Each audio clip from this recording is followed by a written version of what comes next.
군주론. 저자 니콜로 마키아벨리. 출판 더 클래식.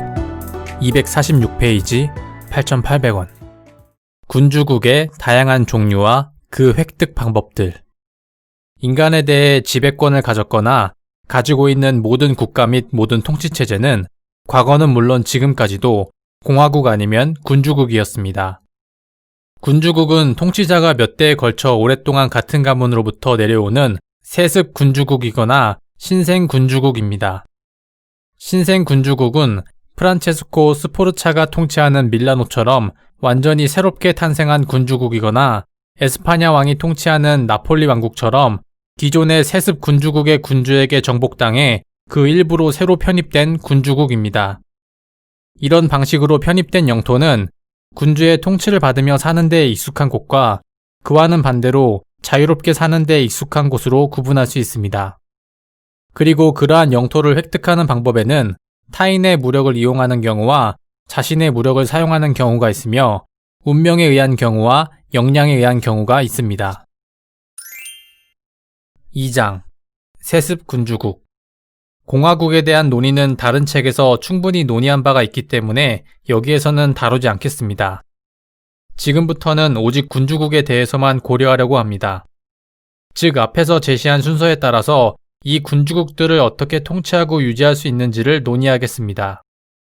현재 자신들을 다스리는 군주 가문의 통치에 익숙한 세습 군주국은 신생 군주국보다 유지하기가 훨씬 더 수월합니다. 왜냐하면 오랫동안 이어져온 선조의 관습을 바꾸지 않았고 예상치 못한 사태에 적절히 대처하는 것만으로 충분하기 때문입니다. 그래서 세습군주는 능력이 평범해도 근면하기만 하면 맞서기 힘들 정도의 아주 강력한 세력이 출현하여 그에게서 나라를 빼앗지 않는 한 문제없이 자신의 국가를 안정적으로 유지할 수 있습니다. 그리고 설사 그러한 사태가 일어나서 건좌에서 물러나더라도 새 정복자가 아주 작은 실수만 저질러도 바로 이전의 군주가 복귀할 수 있습니다. 예를 들어 페라라 공작은 1484년 베네치아의 공격과 1510년 교황 율리우스의 공격을 물리쳤습니다. 그럴 수 있었던 이유는 단지 그의 가문이 그 지역에서 오랫동안 통치했기 때문이었습니다.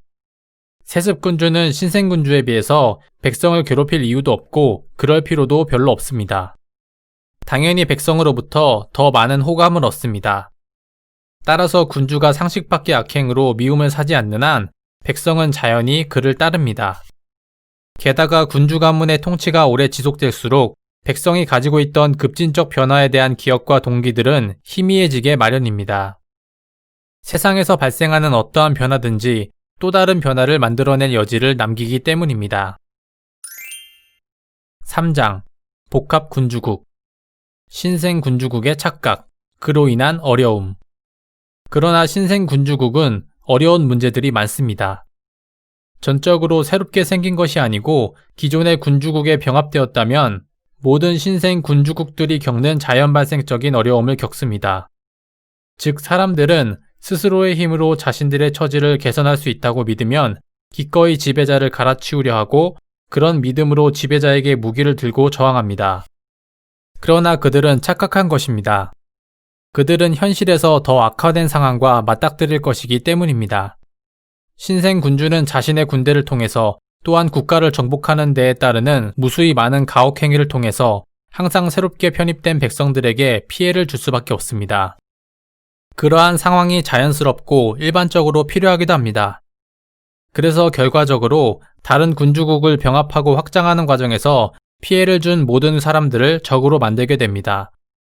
그런데 다른 한편으로 당신이 지배자가 되도록 도움을 준 사람들은 애초에 그들이 기대한 만큼 만족시킬 수 없기 때문에 그들과도 우호적인 관계가 유지되지 않습니다. 그렇다고 자신이 신세를 진 지원자들에게 가혹한 조치를 취할 수도 없는 노릇입니다. 그러므로 신생군주는 제 아무리 강력한 군대를 거느리고 있어도 새로운 지역을 점령하기 위해서는 그 지역 거주민들의 호의가 항상 필요합니다. 프랑스 왕 루이의 실패. 바로 이러한 이유로 프랑스의 루이 12세는 단숨에 밀라노를 정복할 수 있었지만 마찬가지로 순식간에 잃었습니다.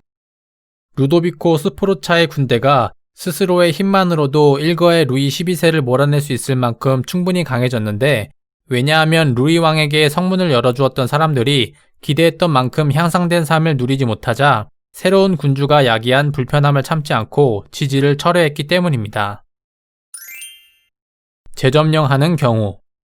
그러나 반란을 일으킨 나라를 다시 점령한 경우에는 좀처럼 잃지 않게 됩니다. 왜냐하면 새로운 지배자는 이전의 반란을 빌미로 그의 권력을 강화하기 위해서 모든 반역자를 처벌하며 혐의자를 찾아내고 자신의 통치상 결함을 고치는 데에 더욱 단호하게 대처할 것이기 때문입니다. 그 덕분에 처음에는 루도비코 공작이 단순히 국경 부근을 교란하는 것만으로도 밀라노에서 밀려났지만 제타로한 때는 모든 국가들이 연합하여 저항했어도 쉽게 밀려나지 않았습니다.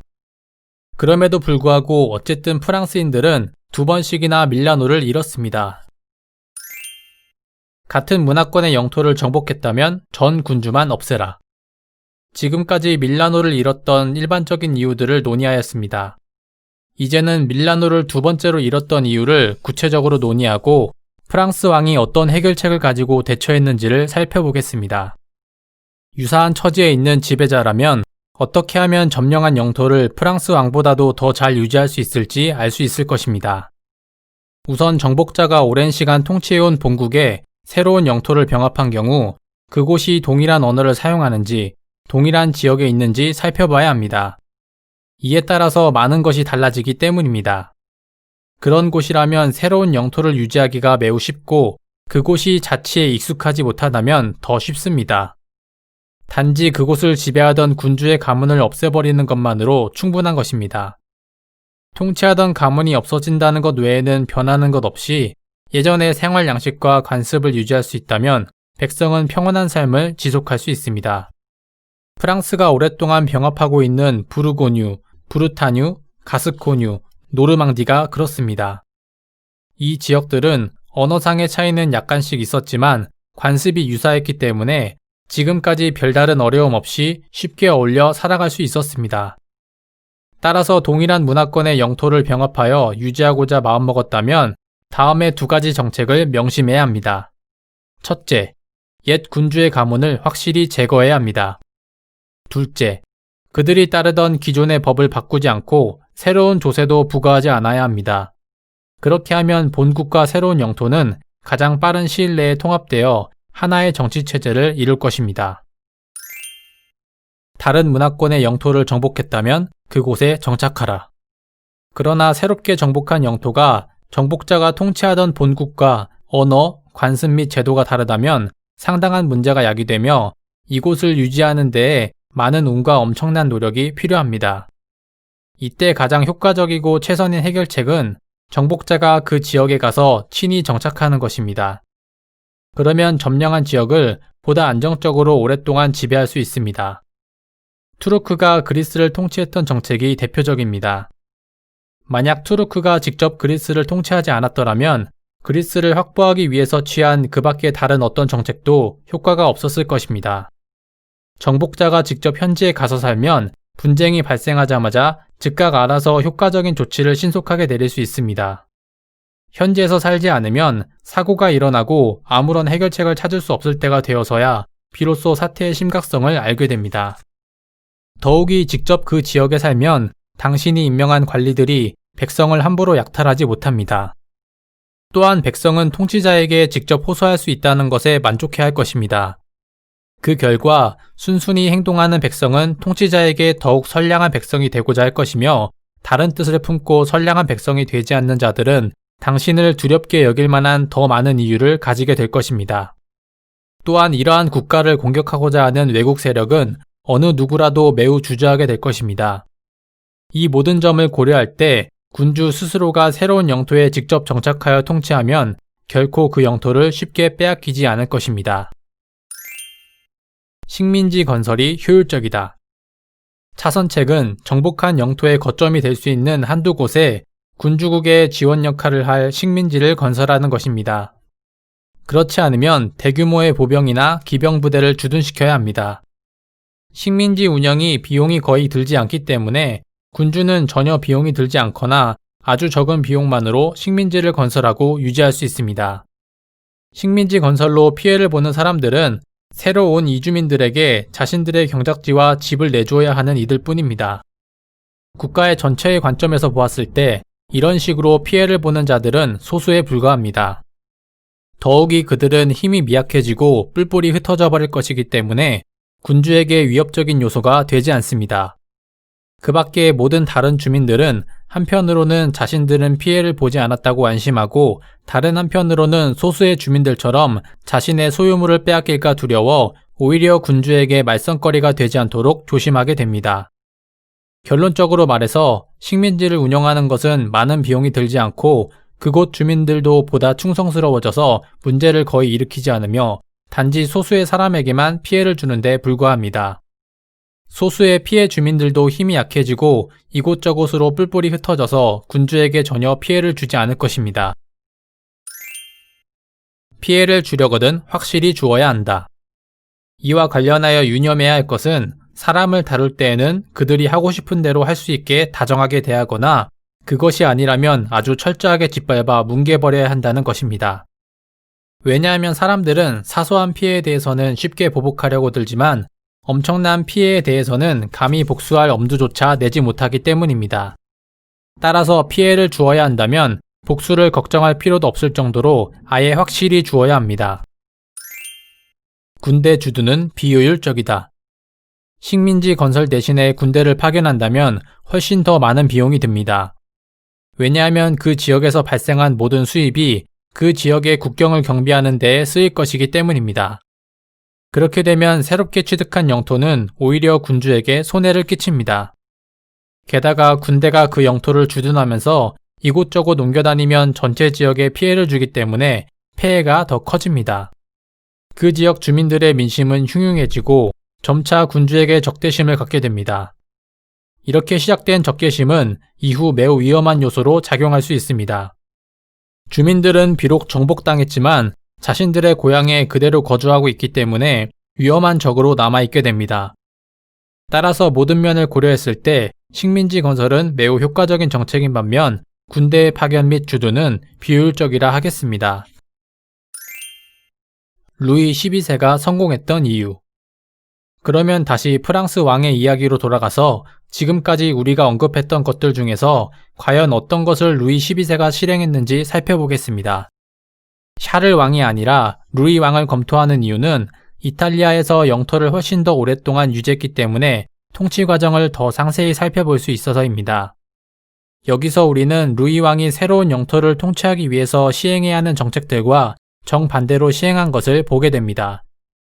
루이 왕은 베네치아의 야망에 의해서 추동되어서 이탈리아에 침입해서 기반을 마련했습니다. 베네치아는 프랑스를 끌어들여 그 침입을 틈타서 롬바르디아 영토의 반을 획득할 생각이었던 것입니다. 저는 루이 왕이 택한 이 행동을 비난하지는 않겠습니다. 루이 왕은 이탈리아에서 발판을 구축하고 싶었지만 샤를 왕의 처신 때문에 그곳에서 어떠한 동맹도 맺을 수 없음을 깨달았을 것입니다.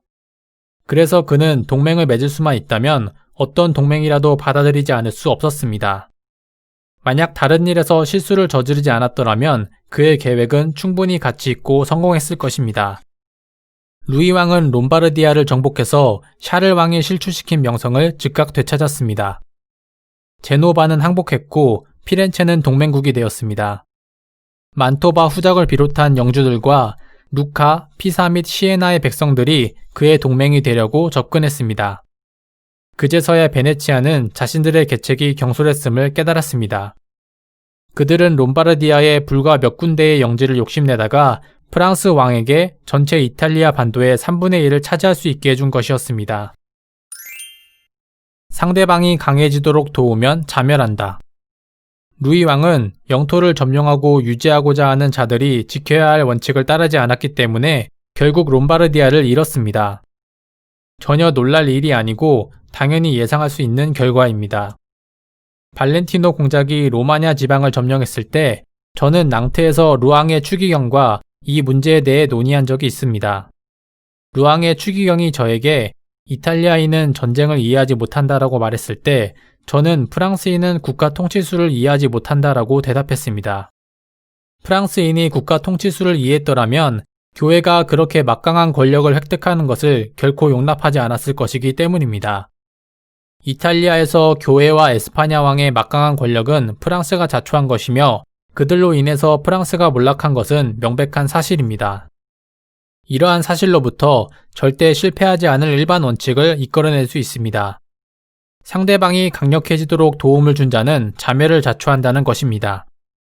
강대한 타인의 세력은 도움을 주는 자의 술책이나 힘을 통해서 커지게 마련이며 이 두 가지는 바로 도움을 받아 강력한 세력을 차지하게 된 자가 의심의 눈초리로 바라보는 것들이기 때문입니다.